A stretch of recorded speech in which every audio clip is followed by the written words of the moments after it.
On the advice of counsel, I respectfully decline to answer based upon my rights under the Fifth Amendment to the Constitution. Welcome to Chris and Jerry Supper Club, an exclusive underground experience featuring casual and relaxed conversation, a wide variety of sophisticated entertainment, discussions about the latest conspiracy theories, and an occasional fish fry. Come on in, we're open for business. No reservation or membership required. And now, here are your hosts, Chris and Jerry.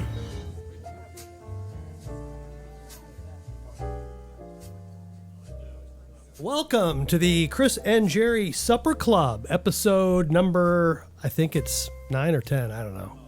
Lost track after so many editions. The wildly popular show. Welcome back, Jerry. Yes, I am here. And welcome to our YouTube audience. We are recording this again for video. We've got some nice camera lights going here now, taking it up a notch so you can actually see us better. Is that a good thing? We're popping for the camera. Well, you know. Anyway, we're going to try to ignore the camera and just focus on the audio as usual. That's usually the best combination. So we'll be like you're eavesdropping in on us. So, you know, we can't see you. You're off in the distance, and we're just doing our thing, and you're just taking it all in. Pull up your seat and grab yourself your favorite cider. Got a non-alcoholic cider here. Oh, that looks good. I'm kicking off Oktoberfest a little early this year with the pumpkin sparkling apple cider. As long as it's not pumpkin spice. No pumpkin spice allowed in the man cave, ever. No, I mean, your man card has to be pulled if that's the case. So the last time we got together was the July 4th celebration, and that was right after I moved in, like 10 days later. So the studio hadn't been put together 100% yet. We still had some technical difficulties. I was still in the midst of unpacking, but I felt like, hey, it was good enough to have you out and to kind of do a show. We did what we did, and now I think it's kind of what it is now. It's dialed in. I think so. I must say, as you saw here driving through the neighborhood, that they're under construction here, and they're going to be for the next probably year. Yeah, I could see that. And I think that's the big difference. The last two places that we lived were new construction, but I think the difference is we moved in towards the end of construction. Yeah, so we didn't have to deal with all the dust and noise and all that. So it's going to be a long haul before all that's done, but I guess it'll look good eventually. But and it was 2 weeks ago we had some really nasty weather here. Yeah, basically bent trees at like 50 degrees or something like that. Yeah, we had 100-mile-an-hour winds out here. Or 90 degrees almost. And it was my first time in Illinois, 50 years plus, that I was actually kind of worried about the tornadoes. Probably because I don't have a basement anymore. So it's a little humbling now that I got to crawl into the crawl space that's underneath our staircase to get to. And so I was down there with my laptop because it was a work day and I was trying to work, hoping for the power to stay on, which actually... You're such a company man. It would be like, hey man, a tornado's in the neighborhood. I gotta log off. Goodbye. That's a good point. I don't know why I was so worried about that, but I brought my laptop in there, and when I poked my head out, like 40 minutes later, it was pitch black. It was freaky. 11 o'clock in the morning. Yeah, that's true. And then the sky got green, and I showed you the picture that I took. It was pretty wild, but I didn't know. I couldn't see anything, and green means things are going to get mean. Pretty much. I remember when I was visiting you out, or maybe it was our good friend Dave years ago, out in DeKalb sometime in the 80s, and I remember looking out at the sky then, and I saw a greenish tint in the sky, and I realized, ooh, that's not good. That's usually the sign that a tornado or thundercloud could be forming at any moment. And we had two of these back to back here, like within a week of each other. I'm in the crawl space. It's like unusual. It's like if the tornado hits this place, everything is gone.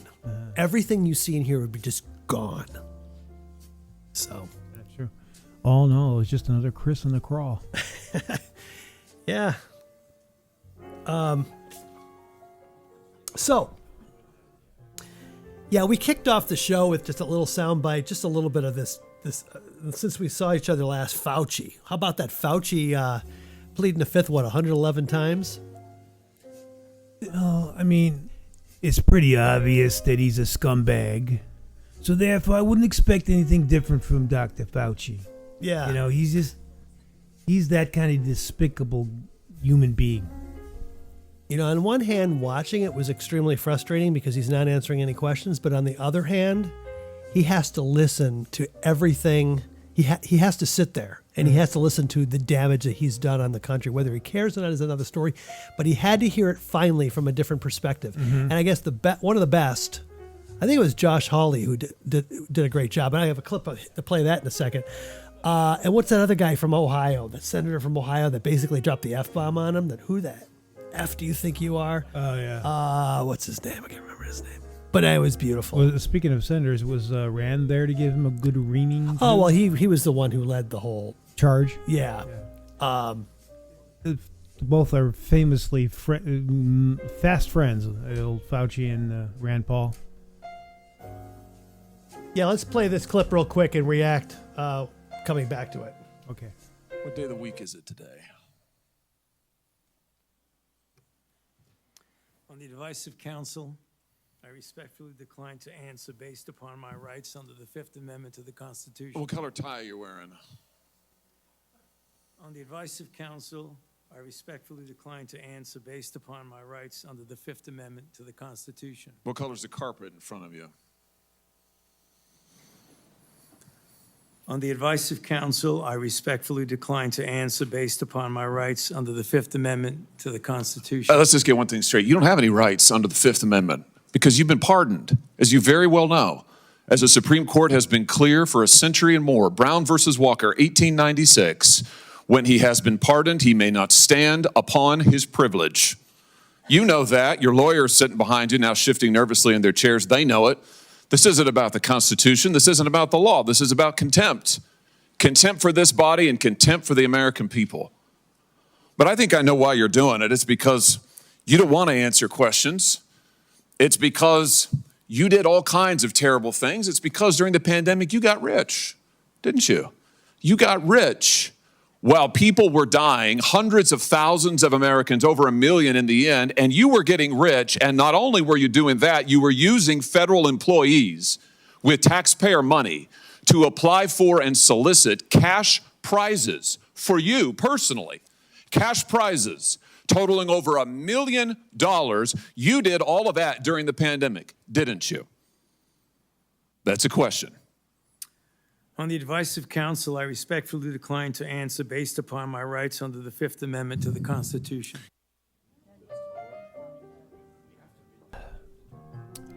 Somebody I thought should have been directly transported to Guantanamo and waterboarded for the rest of his miserable life.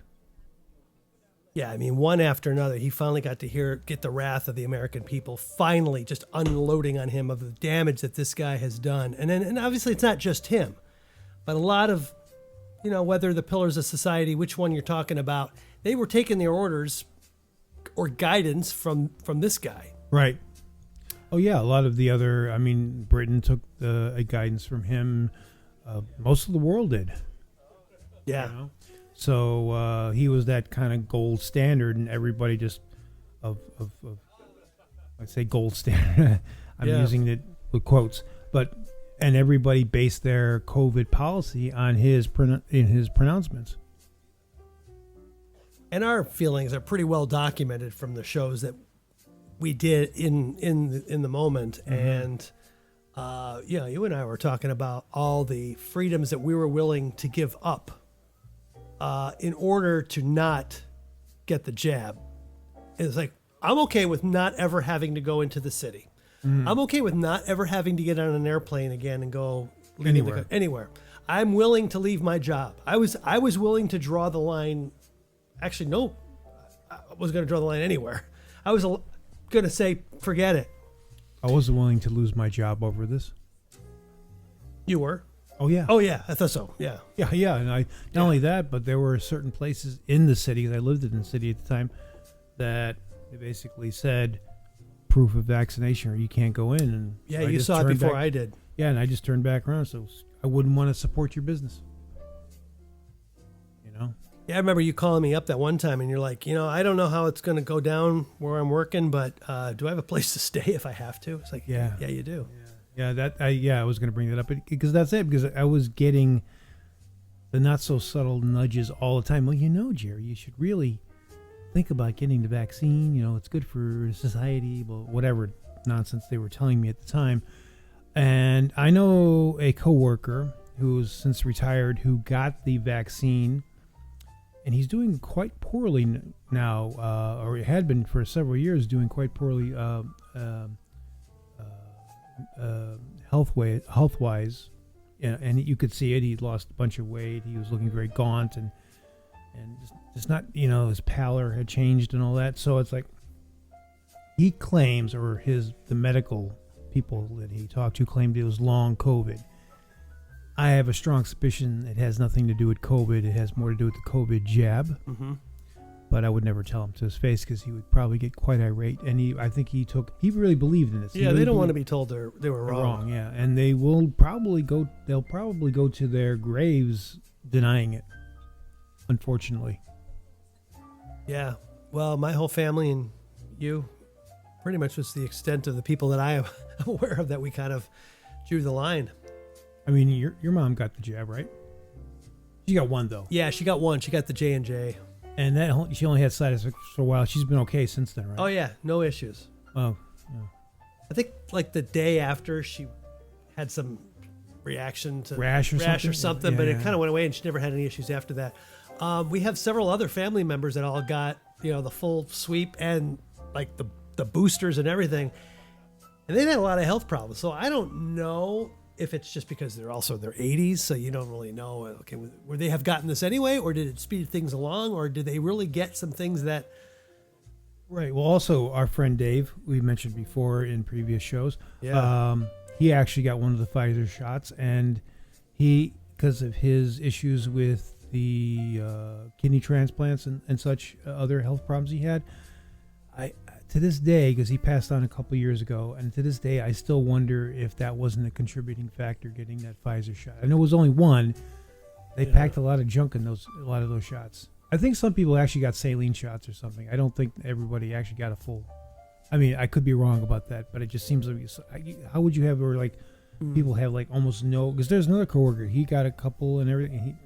He hasn't talked about any problems, and yet there are other ones that's problem after problem after problem. So I'm just wondering if whatever was in there was distributed evenly. I don't know. And yeah, I didn't see Dave much in that last year, but I think you might have it. I think you said he was having some issues with walking and Mobility. Yeah. He was when he was going up and down the stairs, he would say, it's a lot harder now than it was before he had taken the jab. Really? So it was a direct, pretty much time-wise correlation with when he got it? Well, he felt it was. He said it himself to me. So it's like, so I took his word on that. And I think, because the guy was in a delicate way. I mean, as far as like anything that would affect his health would probably be noticed immediately, or pretty close to immediately. He was pretty in tune with how he was. Well, he had to be, because he had a lot of these issues. There were other things which gets very complicated, and I don't really want to talk about here, but my feeling on it is that I think that Pfizer shot he took was a contributing factor to his further deteriorating health. And I think it compromised him in a time when he was getting some very intense procedures done, that he maybe not having been compromised by that, he might still be with us today. I have no way of personally we'll never know. vouching for that, but that's my own internal feeling about it. Yeah. So anyway, so apparently I saw yesterday that Fauci's legal team now has a defense fund for him set up, because now all the states are going after him. He's going to have to. Yeah, he's federally protected. He's not state protected. That's right. And I think there's at least like 11 states that are already like going after this Chomp guy. them at the bit. I would. Yeah. If I were in their position, I would definitely do so. It would just be nice to see somebody held accountable for what everybody had to go through. Yeah. And of course, he's the figurehead for it. So it's like, there's the target. Yeah, but he was also, people remember this too. And yeah, this is going to sound like what I'm known for, the conspiracy theory guy. But he did make a statement about a month or so after the inauguration of Trump, where he said that Trump was going to have to deal with a major public health crisis before the end of his term. Right. You can find this video somewhere. You might not be able to find it on YouTube, but if you go to like Rumble or maybe X, you'll find it. And it's definitely there, and they've definitely... why would you say that? Just as... If you weren't aware of something happening. If something was cooking in the background. Something was cooking. Yeah. So... There's a lot of circumstantial evidence that's kind of hard to congeal all together to give you a definitive answer, but there's just a lot of it lying around, though. Just saying. Yeah, and I think just to tie this up, the other thing that came out recently out of his diaries was about that finding out that there was a known risk for pregnant women who took the jab in their first trimester. Mm-hmm. And he basically covered that all up and just went out on all the news stations and said, no issue. Never revealed it. Well, you know. Yeah. Not surprising. So anyway, moving on. So that's that. Hey, something a little lighter. I've noticed this past week, the whole decline of customer service in this country has been noticeable for quite a while, but this past week really hit rock bottom for me. And I'm not going to go through every example, but the one that really kind of stands out from the others was when I was trying to call Verizon. So after I moved in here, AT&T was installing my internet, and they were trying to get me to switch to cell phone service. They gave me a price and all that. I said, I'm fine with where I am right now, but I'll see. I thought, you know what? I don't want to change carriers to an unknown. I've been happy with Verizon service overall, so I'll stay with them. But I do admit the price is pretty tempting to move. So I thought, well, maybe I'll just play this off of Verizon and see if I can get a better deal. So I called, and I got them down. I got them down to I had to change the package. I didn't need international calling and some of the other perks that I had on the account. Unlimited hotspot. It's like, I don't need that. Bring me to a lower plan. So they got it down into an acceptable price range for me for a month. Okay. The next month, the bill was reflected because it takes a little while because of the prorate, and it took a month for me to see the lower rate on my bill. Well, this past week, I got the new bill for the current month, and the rate, the price, went up higher than it was before I made that deal to bring it down. So I'm like, okay, something's goofy here. So I decided to call Verizon. Well, I won't say anything. I don't need to talk too much about just the screening process to get to a live person, but the menu was just awful. It wasn't allowing me to get past with my situation. I even said something like billing, and they were like trying to tell me what my bill was. It's like, I know what my bill is. That's what I'm calling about. You don't need to tell me how much I owe. Well, I can tell you the truth. I think those things are actually designed to be that way. They're designed to be a labyrinth to try to frustrate you, so you like hang up And give up. Yeah. I could be wrong, but well, that's the feeling I get. Sorry to say, I did not give up. I pursued. I pushed through. I got past the automation. They said, transferring you to an associate. Next, I get to the associate. They pick up the phone or whatever, and they say, hello, Christopher. Give me a minute to pull up your records. And then what happened after that was very strange. And I'm going to have to recreate it here. Okay. But I'll just tell you what I went through. To say that it sounded like it was a script was being read back to me is an understatement. But I gave the person the benefit of the doubt because I thought, okay, maybe they're brand new and they really are reading a screen. But it was so contrived and so it didn't seem to make sense. Like it was not really tailored to me.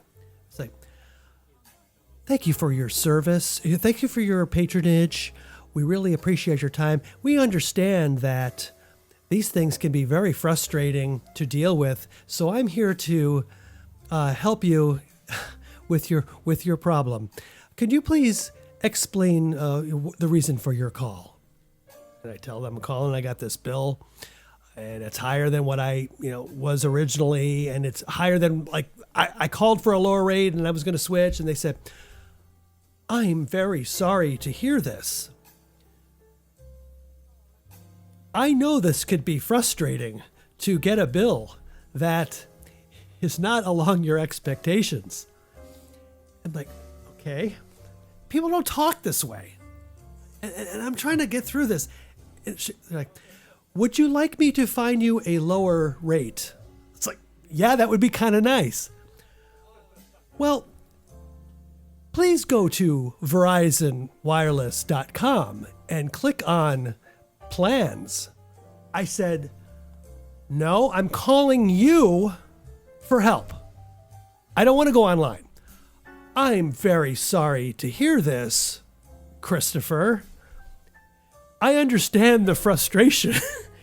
And that's what I said. By any chance, are you an AI chatbot? Oh, I understand your frustration and why you would think that I am not a person, but I guarantee that I am here to help you. What can I do for you today, Christopher?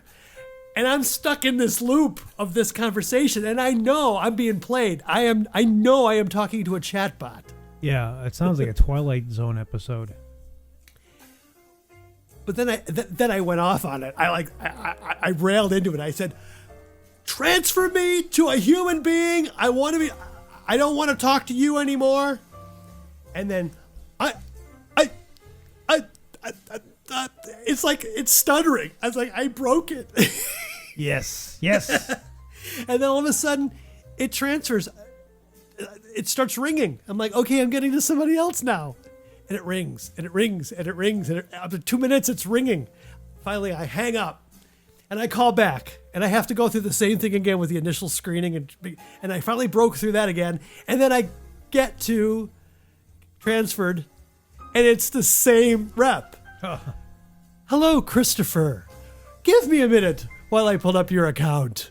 And then it was like, no. I see that you just called a few minutes ago and you were extremely frustrated. I'm thinking, yes, I am. And I'm going to go nuts on you again. And I broke it again. I don't know what I did, but I pursued, I got through it, and I finally got to a real human being. I don't know how I did it. So, I thought we would try to replicate that here right now. Okay. So, the only thing is I have to use my phone, which is also being used for the camera to record the show. So, for the YouTube audience, you're not going to see this. This is a bonus clip. You have to go to the podcast to listen to the next, what you're going to hear. But I'm going to have to stop the camera and use it for the phone. Because I could use the computer to call, but it recognizes my phone number and it pulls up my account. So I want to make sure that it... But yeah. Yeah, so that's what we're going to do. So we're going to do that. Keep talking, keep dancing. I'm going to get the phone.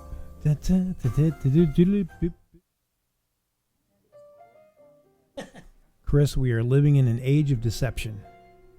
We certainly are. So, So don't know what to say about that. I don't know where this is headed, this trajectory that we're on, but it's either going to get really better, much better, or it's not. I guess it's the choice. But I can't imagine it getting worse. I mean, we're in the early stages of this technology. It should get better. Is that a good thing? It'd be kind of nice if it fizzled out because it doesn't work so well and you get real people back. But I think we're beyond those days now, don't you think? Well, I mean, the thing is, they want to phase people out of all the service-oriented industry stuff, but there's nothing left. You basically, the people, both the companies and the governments of the past, have basically enabled that all of our actual physical work, manufacturing work, has gone overseas, mainly to China, And if you take away the service work, what's left? Yeah. I guess that's when the universal basic income comes in.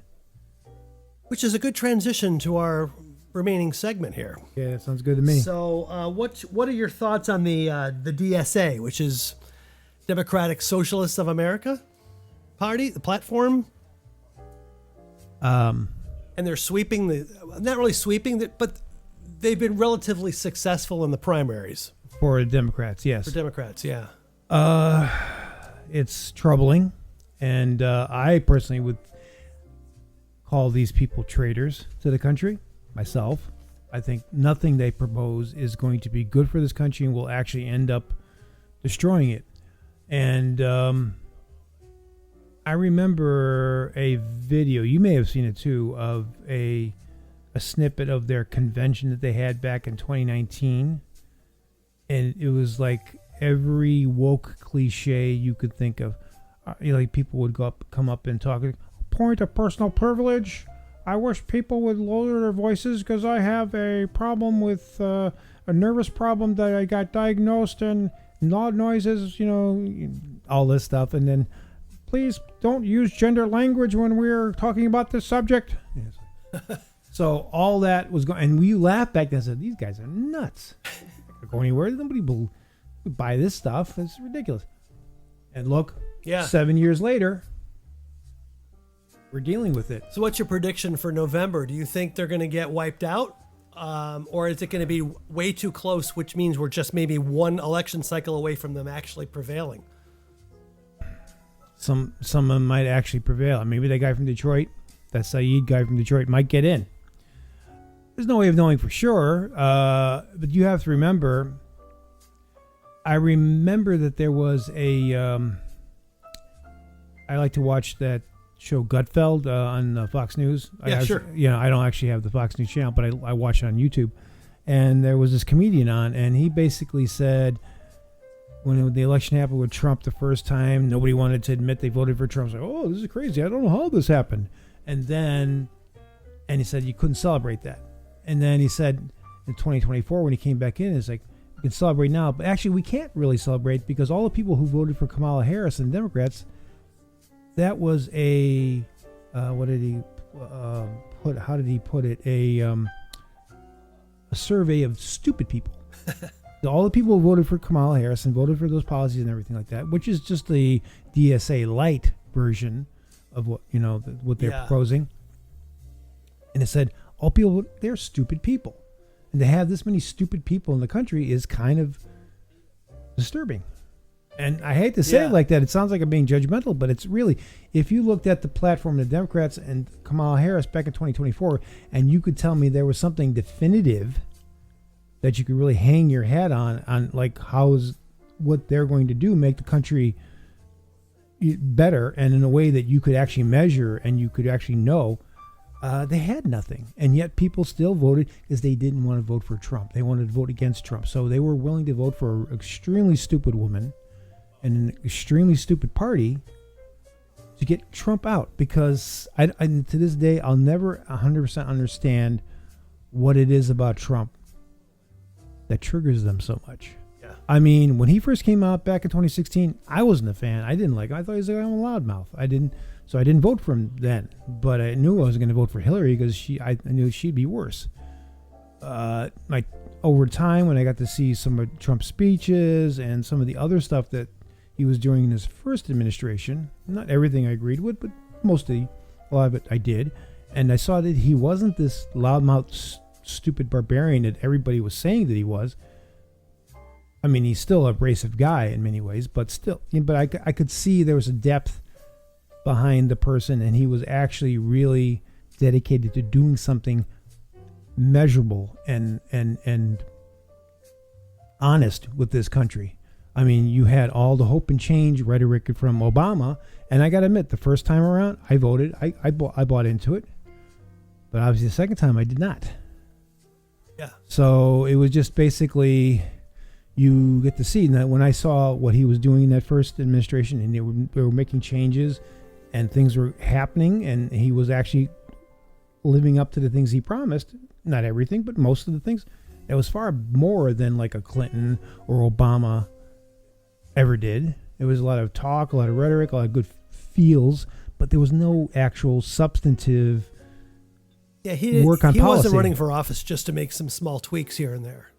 He No. was in there to make a difference. Yeah, do an overhaul, which we needed, because by the time Obama got out, this place was very close to being in a shambles economically, and I think if I believe in my heart of hearts that Hillary had gotten in, it probably would have been hell on earth, especially if Hillary got in and the pandemic happened.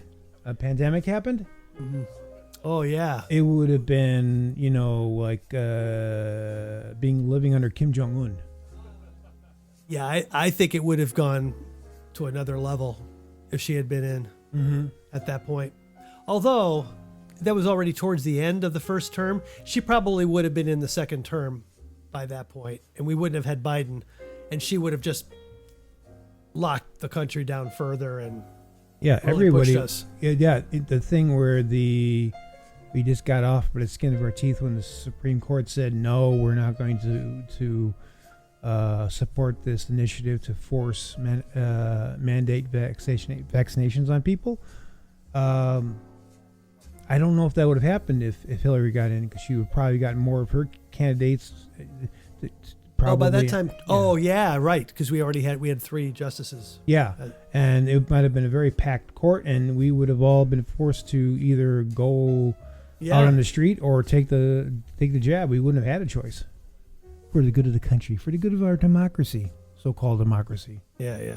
Oh, by the way, the United States is not a democracy; it's a republic. There's a difference. Look it up. So what are some of the things that this DSA platform calls for? Some of the big ones. Well, I mean, I know about they want to get rid of the presidency, or at least make it subservient, and the Senate subservient to the House of Representatives. Yeah. They wanted to reframe the court. I don't know if they wanted the Supreme Court, if they wanted to either pack it or whatever. Yeah. They wanted to make Puerto Rico and DC states, and that would have been horrendous. And then they had this, the total open borders policy thing that they're very fond of, because that would have definitely stacked the votes in their favor. So of course they wanted to promote that. Plus, being socialists, you don't really believe in borders anyway, right? Right. But of course, eliminate the Electoral College is one of them. Well, yeah, and I gotta say, back when was Gore and Bush, Gore, Gore. I was like, darn Electoral College. And then when I saw what happened with Hillary and Trump, it's like, you know what? Maybe this Electoral College is not such a bad idea after all. Yeah. So, because the thing is, you get more in our republic, in this kind of system, we have, with the presidency, an executive branch, a very powerful position that needs to be tempered, and it needs to not just go to any yokel who can capture the popular vote, because sometimes that means if you capture all the big cities and the big states, that means like places like Wyoming, Utah, and other smaller states would just be wiped off the map. They would have no political say in the issue of this president. And the president is there to do this, to have that kind of sway and that kind of power, especially with things like executive orders and such. Yeah. You don't hand that power over to just anybody just because they were popular enough. Yeah, you run up the vote in the coastal states. That's why, and then all the middle just gets, you basically get New York, Chicago, L.A. That's it. Seattle, and you're done. And then everything in between, oh well. Yeah. Deal with it. So there was. So I see you got some notes there. You did some homework. Well, you told me to. Oh, I thought you did this on your own, just on your own will, instead of being mandated. Hey, Jerry, why don't you contribute more?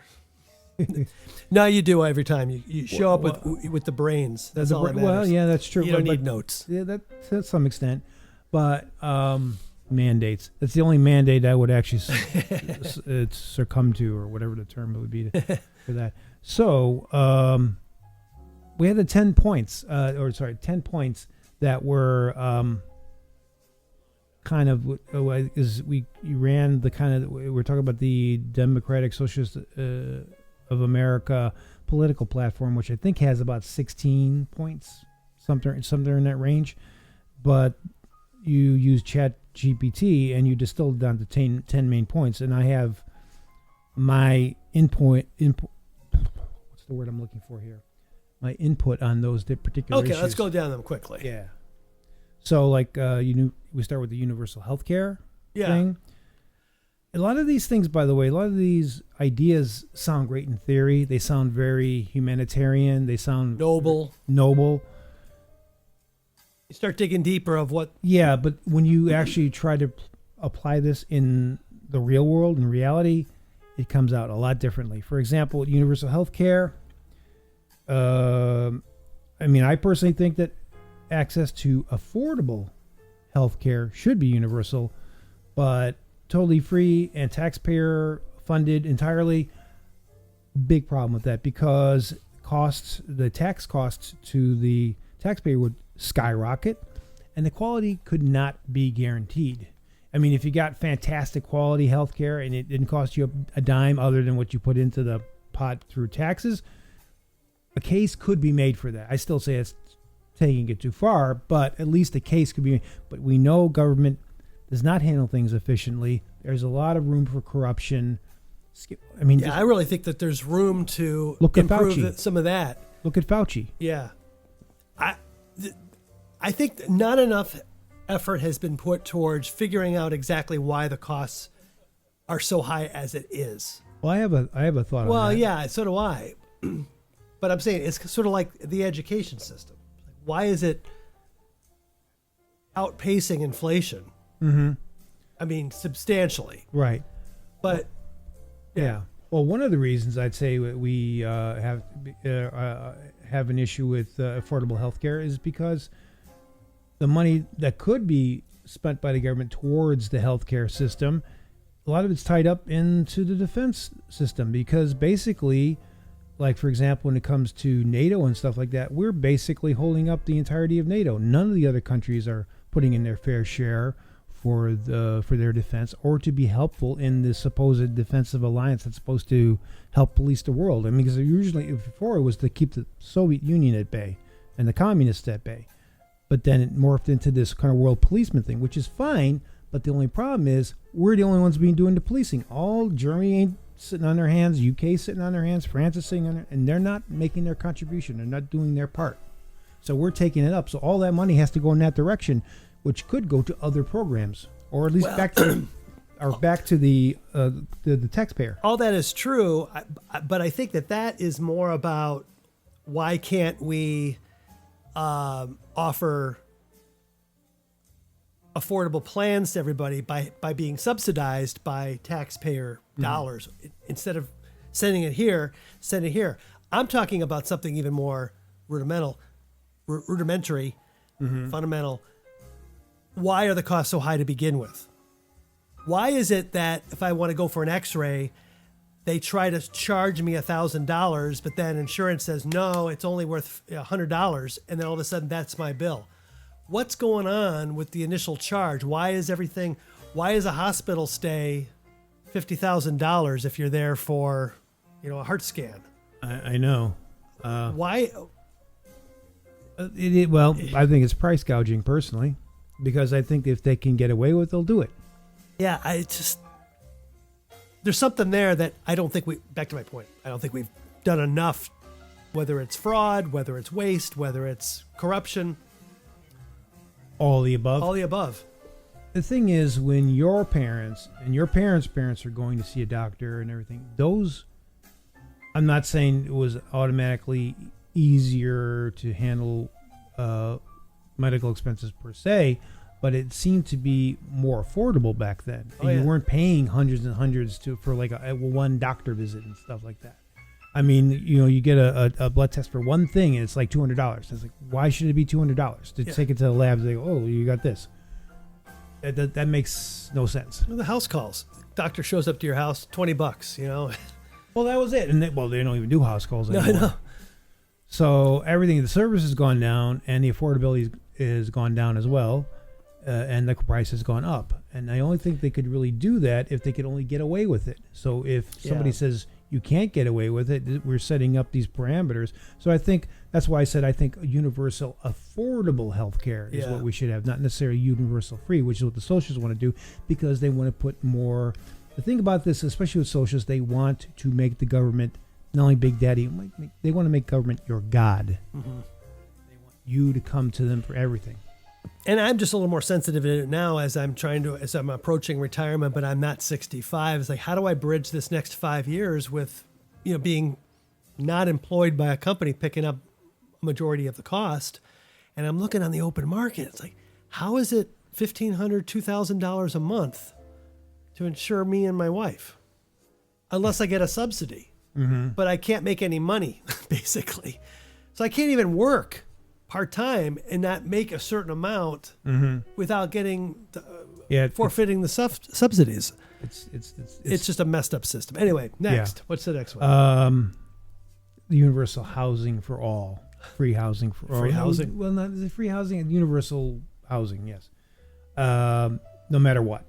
And while, again, I think that's a good idea and we should probably try to strive for that, if you're using taxpayer money to achieve that, again, another hit on the taxpayer is it. And if you have a number of people who don't work or don't have a job and they want housing, then the people who are working, who are trying to work hard to keep what they have, are losing it again to this tax base that has to go into providing that. So I think. Oh man, I just realized something. What? We're not recording? We're not recording on either machine. Oh no. The only thing I got is the camera. Oh no. Which means I didn't get my Verizon show. My Verizon call. That sucks. That's the whole point of having two. And the backup one wasn't going either. I mean, we're at least recording and I got the audio on this thing. All right, we'll just go with that, I guess. That'll be something you'll have to deal with. And I can't recreate the Verizon thing anymore. Well, because they've already caught on to me that I've called multiple times. You're right. That stinks. That was a good bit. That stinks.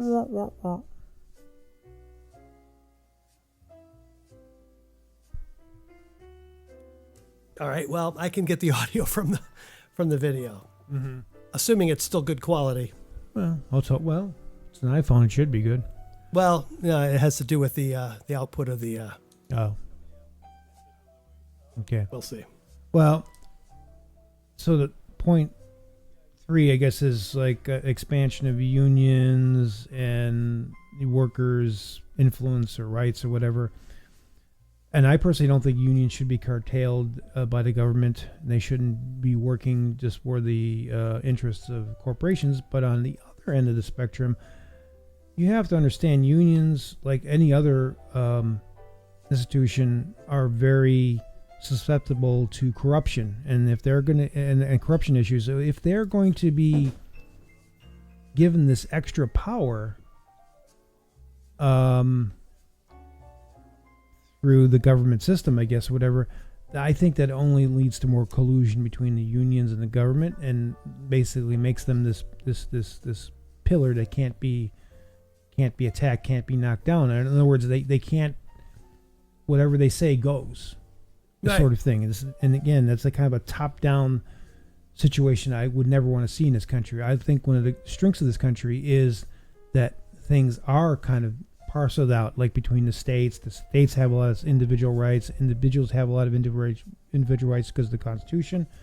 And I think that's something that should never be compromised. But if you have this thing where you're just giving power to institutions because you think they deserve it because they're supporting or protecting the workers, I just think there's a lot of levels of problems with that. You can just look at places like communist China, where people are tied in with the government, and it's just endless corruption.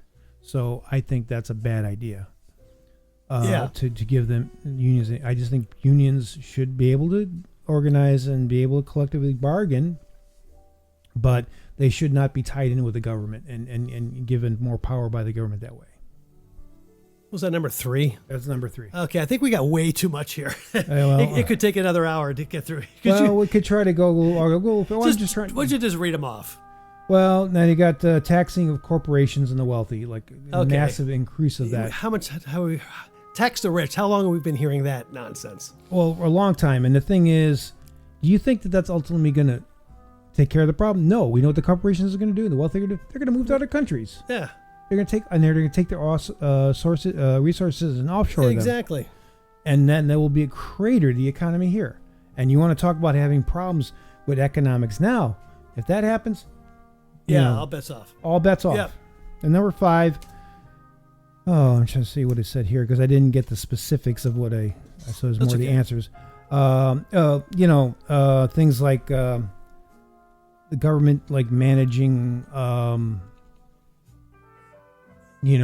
public institutions. Oh no, managing corporations, taking over corporations and running them. And Yeah, because they run things so well. well, that's what my point was, that they're notoriously bad at that. And you could look at things like the VA, the IRS, or go to your local DMV and see how efficient they are. So that's number 5. Number 6. Well, they don't know how to deal with cutting waste and cutting expenses. They just throw more money at a problem. They never figure out, okay, how can we spend less? Right. Well, Yeah. the same thing. I work at a library, and it's on a much smaller scale, but because the money's in the budget, so well, let's just use it instead of maybe why don't you not take the money you either give the people there a more of a raise, or better yet, give the money back to the taxpayers, like in some sort of dividend. Say, hey, we didn't use this money here. You get it back. It would certainly make the institution a lot more popular with the public. And this whole idea of the Green New Deal thing, and investment in green technologies. Well, it hasn't really worked out all that well, and attacking fossil fuels is not going to address the problem, because clean energy will never produce on the same level and the same sort of widespread grid, the way that fossil fuels and also nuclear can do. Sure. And you can do nuclear in a safe way that doesn't necessarily compromise the environment if you put the effort into that. But so that's the way I feel about the whole green things. Like you say, oh, Greta Thunberg says we need all these windmills and everything and solar panels. Well, that's good, but that should just be a supplement to it. Remember Texas back in 2022 and all the windmills froze? Yeah. Right. And they were out of power for a very big, pretty severe cold snap that they had. Well, that obviously shows that the green infrastructure is not that great. Yeah.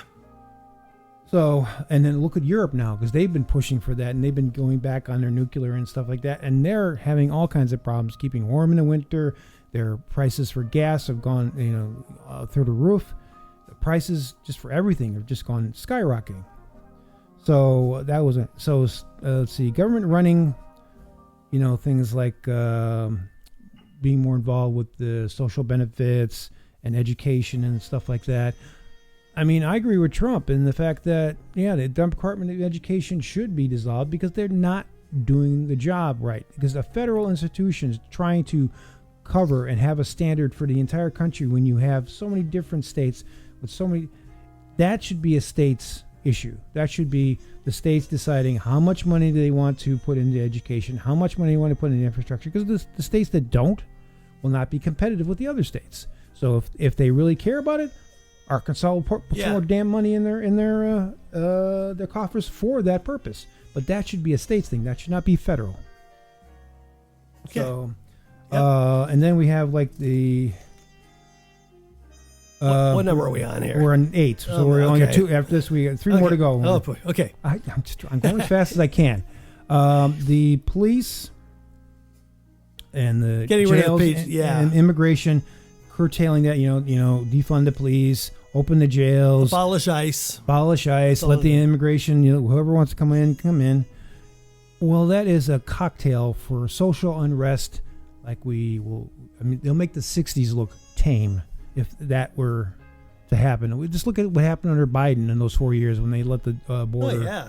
I mean, we had Colombian gangs, Venezuelan gangs taking over apartment buildings and stuff in Colorado and stuff like that. Yeah. And so and Lincoln Riley and these other women who got attacked by rogue, crazy immigrants that were not vetted, let into this country, and that would only increase like tenfold, 100-fold, and we would literally be living in.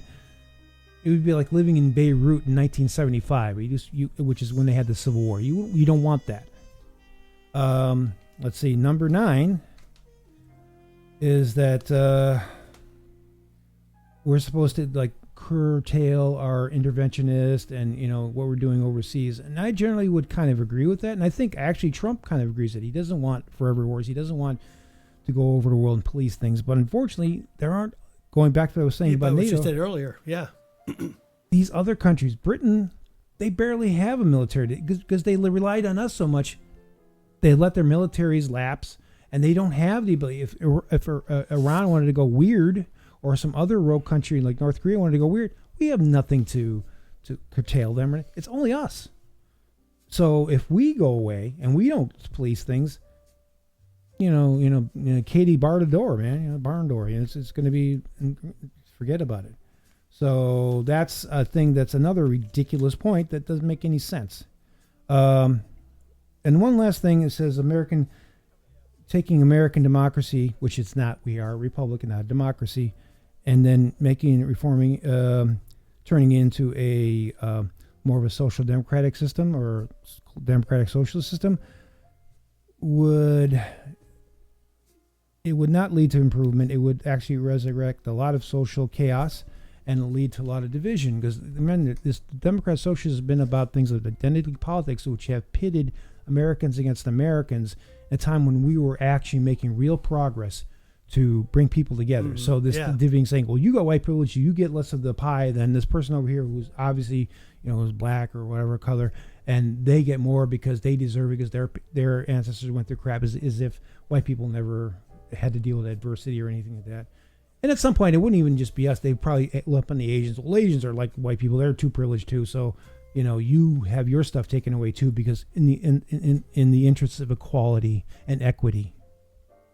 That's ridiculous. That's about it. Okay, well, I'm sorry. I I'm got 10 exhausted. points. Well, they are exhausting. These people are putting out so much junk out there. And if I had to do that one again, I probably would have not. Yeah. It's too much. It's really too much.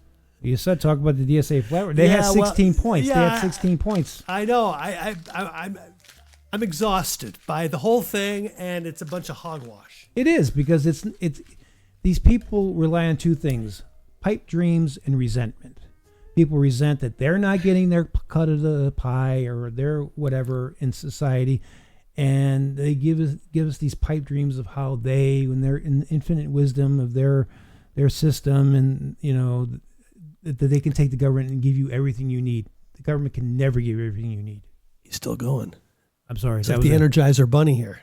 Well, I had some coffee. What do you want? That's about it. All right, that's it. Okay. I thought that was my stomach.